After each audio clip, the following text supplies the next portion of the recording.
Entre le 1er et le 2 février, nous fêterons la Chandeleur. Mais pas uniquement. Nous fêterons également le sabbat d'Imbolc, qui est très certainement le sabbat le moins célébré chez les païens. Et c'est bien dommage, parce que c'est à ce moment de l'année que l'énergie est la plus propice pour lancer de nouveaux projets. Et il serait vraiment dommage de manquer cette occasion. Aujourd'hui, je me propose donc de rendre hommage à ce sabbat de l'ombre pour vous montrer que le 2 février, on peut certes manger des crêpes, mais pas que. C'est parti!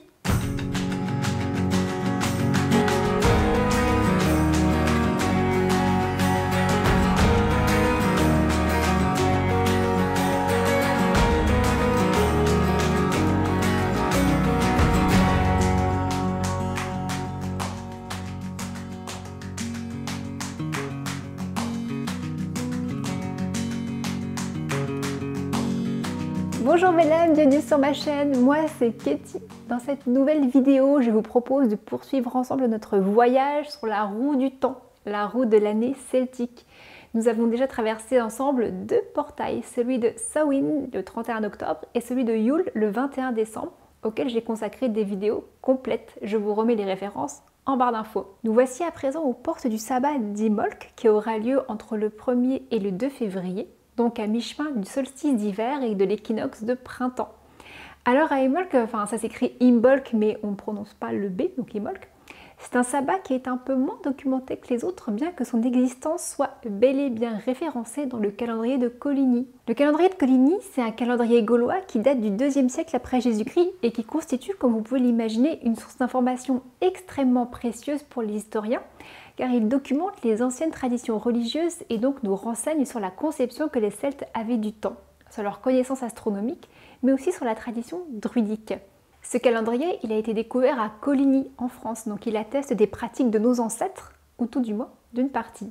Comme je vous l'ai déjà expliqué, les Celtes concevaient le temps sur une base cyclique où l'année ressemble à une roue à 8 rayons, chacun correspondant à une fête. Nous y trouvons donc 4 sabbats mineurs qui correspondent à nos actuels solstices et équinoxes, ainsi que 4 sabbats mineurs qui correspondent à des fêtes du feu. Entre le 1er et 2 février, on célèbre donc le sabbat d'Imbolc, dont vous n'avez peut-être jamais entendu parler. En tout cas, pas sous cette forme, car je suis certaine en revanche que vous avez entendu parler de la Chandeleur, qui est la version plus récente et surtout chrétienne de l'ancienne tradition païenne. Pour comprendre comment ce glissement entre Imbolc et la Chandeleur s'est opéré, j'aimerais commencer par vous parler de ce que représentait ce sabbat pour les Celtes. À Imbolc, donc, tout début février, il fait encore très froid.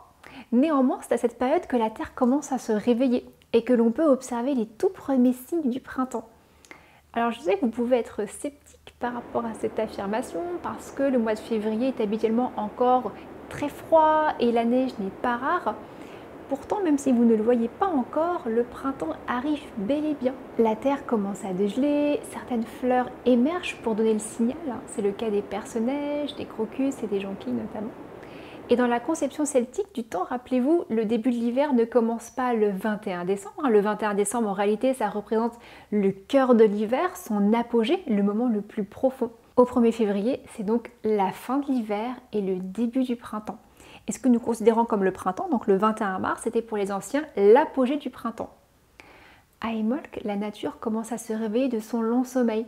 Et si nos ancêtres célébraient ce passage, c'est aussi parce que c'est à ce moment précis que l'on pouvait boire le premier lait de l'année, car les brebis commençaient à mettre bas. Pour comprendre l'importance de ce premier lait frais de l'année, il faut faire un effort mental pour se représenter ce que c'était que la vie en ces temps-là. Contrairement à l'époque actuelle où nous vivons pour beaucoup, bon, pas pour tout le monde malheureusement, mais quand même pour beaucoup par chez nous, nous vivons confortablement dans des maisons chauffées au gaz ou à l'électricité, où nous avons accès facilement à un approvisionnement en nourriture.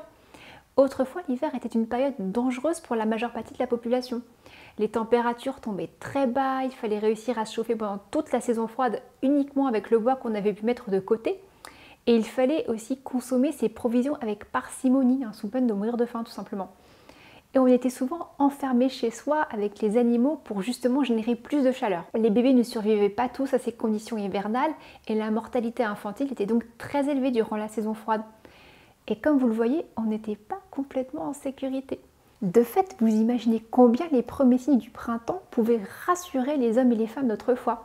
Et ce premier lait de brebis constituait pour beaucoup le premier aliment frais qu'ils mangeaient depuis des mois et des mois, après avoir consommé essentiellement des provisions sous forme séchée ou salée. Donc vous le voyez, Imbolc, c'est vraiment la fête qui célèbre la survie à l'hiver, l'avènement d'une nouvelle aube. C'est la lumière au bout du tunnel. C'est pourquoi la bougie est un symbole traditionnellement associé au sabbat d'Imbolc. Elle représente la flamme timide du printemps qui s'éveille tout doucement. Imbolc n'est donc pas un sabbat en grande pompe, tout ici suggère la subtilité, l'éclosion fragile. D'ailleurs, ce n'est pas tant une célébration collective que familiale. À Imbolc, on honorait traditionnellement la déesse Brigid, qui était une déesse très populaire chez les Celtes et qui d'ailleurs est encore aujourd'hui très honorée.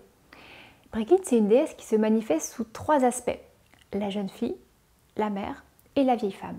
C'est une déesse du feu, du changement, de la transformation, de la créativité, de la purification. Et ce sont toutes des valeurs, des dimensions qui correspondent à l'élément feu et au sabbat d'Imbolc, comme vous le pressentez. Parce qu'à cette période de l'année, on est sur ce moment de transition entre l'hiver et le printemps. C'est ce moment où l'on voit poindre la lumière au loin, où le renouveau est là, où les idées émergent et où l'on initie de nouveaux projets. On émerge tout simplement. Ce sont vraiment des valeurs liées à l'élément feu. Le feu a pour caractéristique de transformer les matériaux. D'ailleurs, la déesse Brigid est souvent représentée dans une forge. Et c'est bien à Imbolc que les énergies sont propices à forger notre avenir. On embarque pour de nouveaux commencements, on se débarrasse de ce qui ne nous sert plus. Bref, nous sortons de l'hiver et de nos maisons transformées, à l'image du papillon qui sort de sa chrysalide. Brigid était également la déesse qui présidait à l'accouchement et aux naissances en protégeant les femmes et leurs enfants. Là encore, elle intervient dans un contexte de passage, de transition d'une forme à une autre, d'un état à un autre. À Imbolc, on invitait donc Brigid à entrer dans la maison et à la purifier. On ouvrait grand la porte et les fenêtres pour aérer et on allumait des bougies en son honneur. Traditionnellement, c'est donc à cette période de l'année qu'on lui demandait de protéger le foyer des incendies. Et on en profitait pour faire un grand coup de propre dans la maison qui était restée close tout l'hiver. En somme, on renouvelle les énergies, on purifie son habitat, on fait de la place pour accueillir le printemps. Le culte de Brigid était particulièrement vivace en Europe, et même avec l'arrivée du christianisme, Brigid était toujours bien présente. Comme les anciens cultes païens furent interdits au 5e siècle, le christianisme a tout simplement dû intégrer la déesse Brigid tant elle était populaire. Et c'est ainsi qu'apparut soudainement Sainte Brigitte. L'Église réécrit alors complètement l'histoire en faisant de Sainte Brigitte la sage-femme de Marie à la naissance de Jésus. De cette façon, on fit perdurer le culte de Brigid pour les femmes qui accouchaient sous un vernis christianisme. On ajouta que Sainte Brigitte était née le 1er février et le tour était joué pour faciliter la conversion des Celtes du culte païen au christianisme, Imbolc devenant la Chandeleur. Le sanctuaire historique de la déesse Brigid à Kildare en Irlande où était entretenue la flamme éternelle devint un sanctuaire chrétien dédié à Sainte Brigitte. La flamme continua d'être entretenue jusqu'au XVIe siècle où finalement le sanctuaire fut détruit car le culte païen y survivait malgré tout. La flamme n'a été rallumée qu'en 1993, donc tout récemment. Donc vous le voyez, comme souvent les fêtes religieuses chrétiennes tirent leurs origines des anciens cultes païens. Imbolc, donc qui était le sabbat où l'on honorait Brigid, fut transformé par l'Église en la Chandeleur. La Chandeleur, ça vient du mot chandelle, ça signifie le festival des chandelles. On retrouve donc tout naturellement la tradition païenne des bougies d'Imbolc recouverte par une nouvelle histoire chrétienne. Et dans cette réécriture de l'histoire, la Chandeleur correspond à la présentation du Christ au temple, le Christ étant considéré comme lumière d'Israël. Le 2 février, on bénit donc les cierges pour rappeler que Jésus est la lumière du monde. Quant à la tradition des crêpes, qui est encore bien vivace de nos jours, il faut remonter à l'Antiquité romaine pour comprendre son origine. Dans l'Empire romain, le mois de février était marqué par les Lupercales, un festival en l'honneur du dieu Faunus et de Junon où l'on accomplissait des rites qui tenaient lieu de bénédiction pour la fertilité. Lors de cette fête, les Vestales, qui étaient des prêtresses, faisaient l'offrande de gâteaux préparés avec les excédents de la farine de l'ancienne récolte, dans l'intention que la suivante soit bonne. C'est l'origine des fameuses crêpes qui sont donc un symbole de prospérité. On dit que leur forme ronde et dorée rappelle le disque solaire et son retour après la noirceur de l'hiver.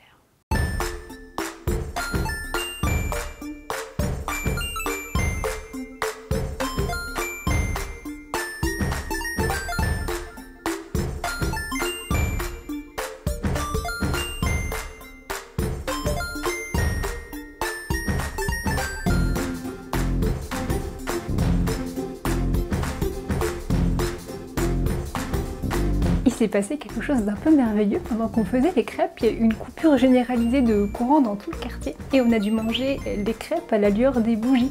Je trouve que c'est un beau clin d'œil, une belle synchronicité à l'époque d'Imolc, qui est le festival des chandelles.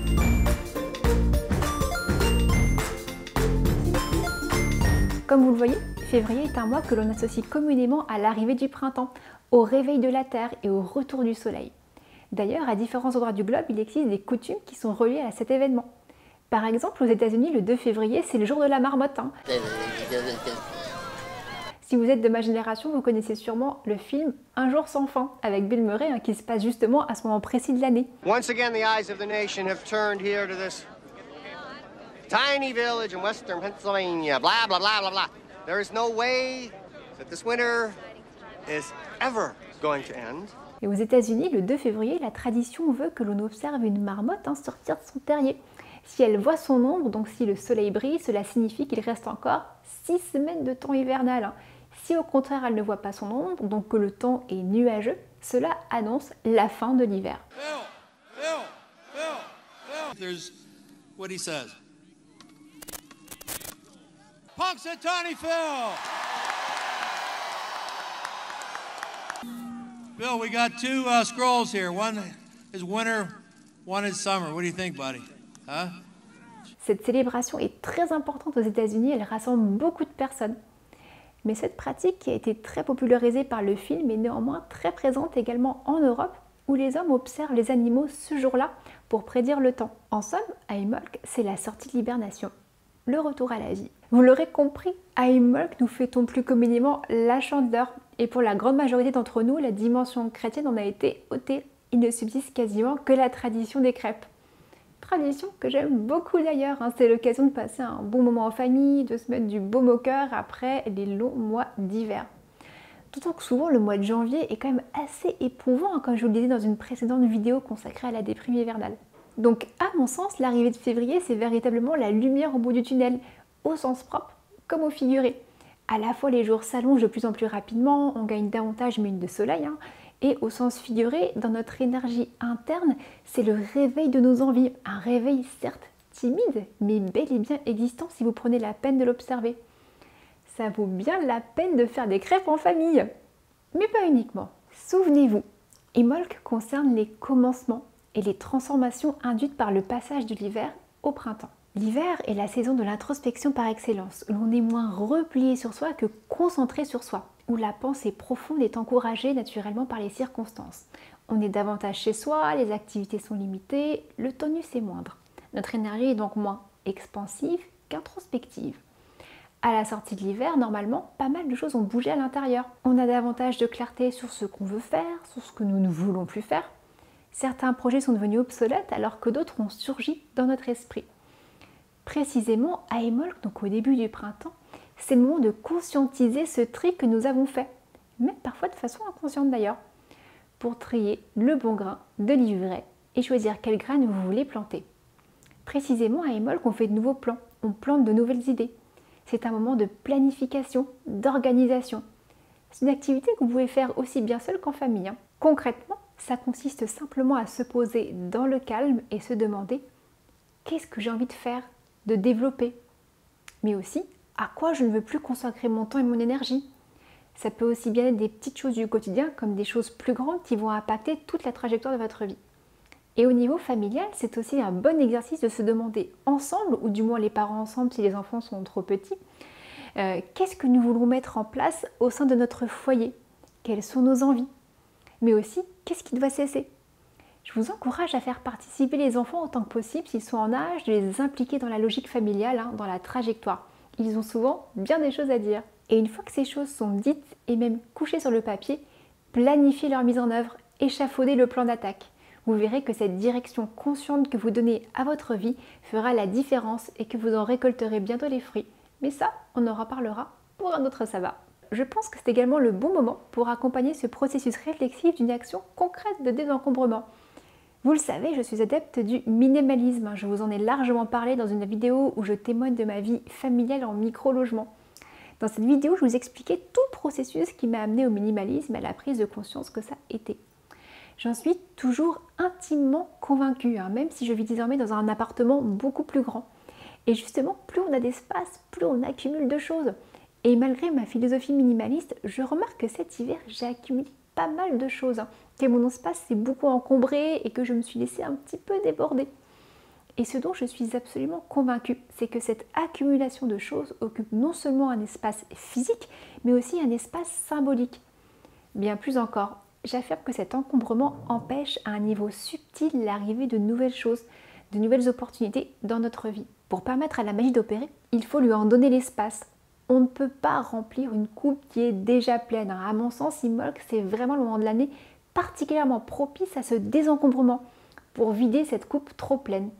Parce que ça ouvre la voie et donc l'espace à de nouvelles possibilités. C'est le moment de ranger ce qui reste encore peut-être de votre décoration de Noël ou d'hiver, de jeter les papiers qui traînent, les enveloppes, les prospectus qui se sont accumulés, de vider vos placards pour vous départir des vêtements que vous ne souhaitez plus mettre et de réorganiser vos étagères, nettoyer et surtout bien aérer.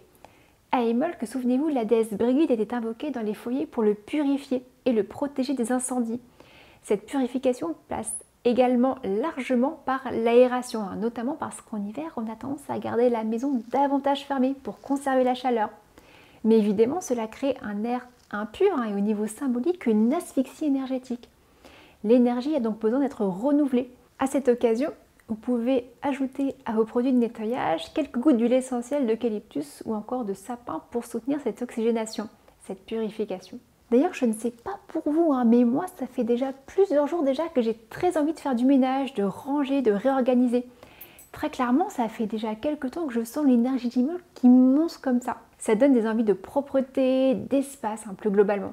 Bref, on peut déjà commencer notre ménage de printemps. À ce propos, je vous suggère, si vous en avez le goût, de faire ce ménage, cette purification en toute conscience et non pas machinalement, afin de vraiment faire bouger l'énergie de votre habitat et accompagner la transition.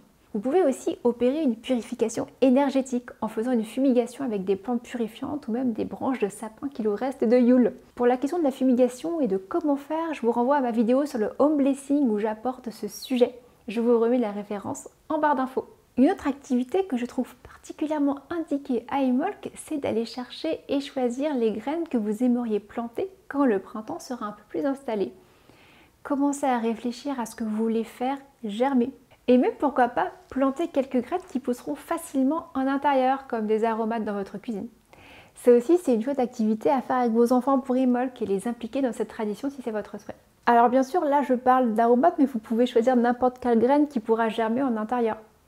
J'aime beaucoup cette pratique parce que j'aime la relier au niveau symbolique à une intention, à un souhait. Cette plantation pourrait faire l'objet d'un travail magique, donc d'un rituel plus complexe dans lequel vous chargeriez la plante d'une intention précise au moment de la planter. Par exemple, vous pourriez charger la graine de l'intention de mettre en place une nouvelle habitude ou d'en bannir une mauvaise. Nous sommes à Imbolc, souvenez-vous, donc nous sommes dans une énergie de changement. Pour poser votre intention, posez-vous la question « De quoi ai-je vraiment envie ?» Puis, une fois que vous avez la réponse, demandez-vous « Qu'est-ce que je dois changer pour l'obtenir ?» ou « De quoi ai-je besoin ?»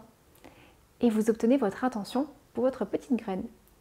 Par exemple, en admettant que la réponse à la première question de quoi ai-je vraiment envie soit que vous souhaitiez lancer votre chaîne YouTube. Pourquoi pas? Demandez-vous ensuite « Qu'est-ce que je dois changer pour ça? De quoi ai-je besoin ?»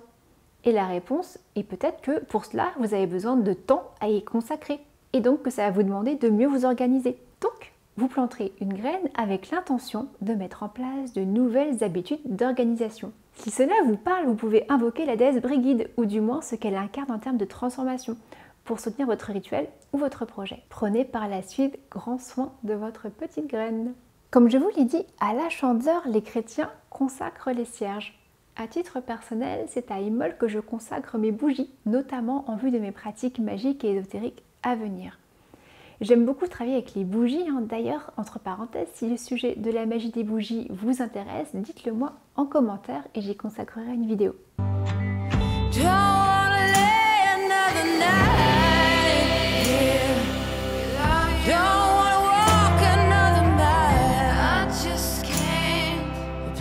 Don't make me do it. I got too much to lose.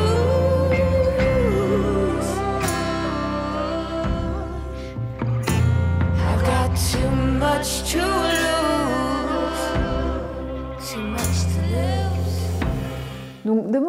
C'est une de mes pratiques préférées, la magie des bougies. Donc en prévision de mes travaux magiques et sacrés de l'année, je vais consacrer un certain nombre de bougies. Alors consacrer, ça veut dire quoi, hein? Consacrer, ça veut dire rendre sacré.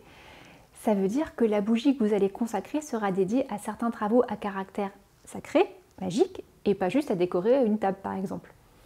Concrètement, je vais réunir toutes les bougies que je pense utiliser dans l'année, hein, toutes sans distinction de couleur, de taille ou de type, et quel que soit le type de rituel que je compte faire avec. Donc, je vais les mettre sur mon autel ou l'espace de travail qui sera dédié. Je vais ensuite allumer une bougie blanche au centre de cet autel. Je vais prendre le temps de me déposer dans l'instant présent en me connectant à mon corps, à mes sensations, à mon souffle. Je vais aussi prendre le temps de m'ancrer en me reliant à la terre et je vais aussi me connecter à plus grand que moi en me reliant au ciel et à l'univers. Appelez ça comme vous voulez. À partir de là, on peut invoquer les entités que l'on veut pour qu'elles participent à la consécration de nos bougies. Alors bien sûr, c'est souvent Brigitte qui est invoquée à Imbolc, mais vous pouvez faire appel à l'entité ou aux entités qui résonnent pour vous, qui sont présentes dans votre vie. Ça peut tout aussi bien être d'ailleurs des guides, des anges gardiens, des ancêtres, un saint, bref, en fait ça c'est vraiment propre à la spiritualité de chacun. À titre personnel, je vais me faire appel aux éléments air, terre ou feu parce que j'ai beaucoup de fluidité à travailler avec ces énergies-là. Mais faites bien comme vous le sentez, hein, vraiment, on n'est pas ici pour vous taper sur les doigts. Et on va demander à cette ou ces entités de bénir les bougies, de les protéger des énergies extérieures afin qu'elles puissent ensuite être utilisées dans des futurs travaux spirituels ou magiques. Vous n'êtes pas tenu de faire appel à des entités extérieures si ça ne vous correspond pas. Vous pouvez simplement utiliser votre pouvoir personnel en utilisant la visualisation et l'intention. Et c'est déjà bien suffisant. Alors le sujet de la consécration des bougies pourrait faire l'objet d'une vidéo à lui tout seul, donc je ne rentre pas plus spécifiquement dans les détails de ce type de rituel, hein, mais n'hésitez pas à me le dire encore une fois en commentaire si ça vous intéresse. Et enfin, une très belle activité particulièrement symbolique d'Imbolc, c'est la fabrication d'une croix de Brigide. Alors on les confectionne en général un peu avant Imbolc, hein, de façon à les suspendre le jour J au-dessus de la porte d'entrée principale de votre maison. La croix de Brigide, qu'est-ce que c'est, à quoi ça sert ? C'est donc un objet magique comme une amulette, hein, qui est destiné à garantir la protection de votre maison par la déesse Brigide. C'est un symbole de protection pour empêcher le malheur d'entrer dans votre foyer. Qui n'en aurait pas envie, surtout par les temps qui courent? Alors c'est quoi? On les fabrique traditionnellement avec de la paille ou bien avec des tiges de végétaux de type roseau ou jonc, hein, qui doivent être suffisamment souples pour pouvoir se courber et être pliés sans se casser, mais aussi suffisamment rigide pour pouvoir tenir droit. Pour réaliser votre croix, il vous faudra donc 9 longueurs de paille ou de végétal de votre choix. En gros, il vous faut 9 tiges d'une longueur comprise entre 8 à 40 cm de long. Vous voyez, bien qu'Imbolc soit un sabbat plus discret, plus intimiste que ce dont nous avons parlé récemment, je ne crois pas non plus qu'il soit moins important car il vient porter à notre conscience une nouvelle énergie qui est en train de monter et il nous donne une occasion concrète d'accompagner cette montée, d'utiliser pour être soi-même porté là où nous désirons aller. Alors le plus beau conseil que je peux vous donner à Imbolc, c'est de vous lancer dans ce projet que vous avez en tête depuis un moment. C'est d'oser faire ce truc nouveau qui vous fait peur. C'est de prendre cette initiative qui vous fait envie, même si elle vous semble insolite. Car tout dans l'énergie de la saison et du cycle soutiendra cet élan, s'il vient du cœur. Vos aspirations et vos potentiels n'ont rien à faire enfermés dans un tiroir. Croyez-moi, la magie opère bien souvent quand on décide de sortir de notre zone de confort et que l'on pose des actions concrètes pour avancer vers nos rêves. La chance sourit aux audacieux. Voilà pour aujourd'hui. N'hésitez pas à partager avec moi, notamment sur Instagram, vos jolies croix de Brigide ou encore vos crêpes de la Chandeleur en me taguant directement. J'espère que cette vidéo vous a plu, vous connaissez sûrement les petits gestes qui comptent beaucoup pour moi et qui soutiennent mon travail et ma visibilité. C'est-à-dire vous abonner, partager la vidéo, commenter, mettre un petit pouce bleu. Sachez que c'est très apprécié. Je vous remercie du fond du cœur d'être au rendez-vous. Joyeux Imbolc à tous!